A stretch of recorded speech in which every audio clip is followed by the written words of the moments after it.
Une scène de rue comme on en voit partout en Asie du Sud-Est, sauf cette voix nasillarde venue des hauteurs.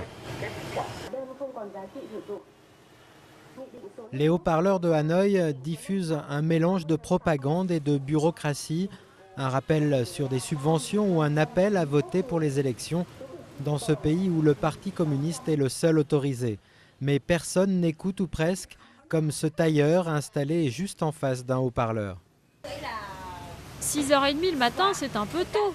Les magasins ici ouvrent à 8h, jamais à 6h30 ou 7h. Ils allument les haut-parleurs si tôt qu'ils réveillent tout le monde.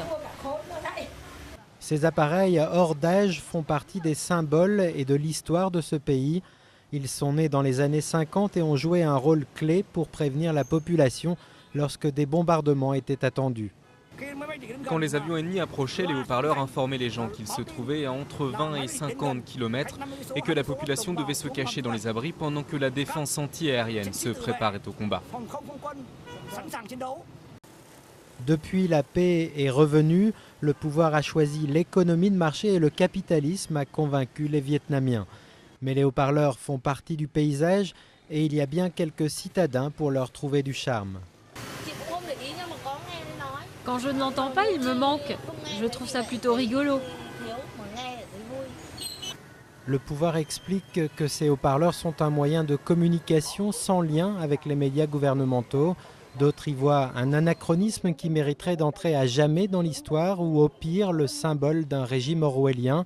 De fait, ces petits appareils restent un outil incontournable pour un gouvernement qui veut tout contrôler. Mais le parti, il use de tous les moyens à sa disposition. Ça va des haut-parleurs, des banderoles, jusqu'à Internet, la télévision évidemment, la radio, les médias traditionnels, même maintenant le téléphone portable, les SMS, voilà, il use de tout.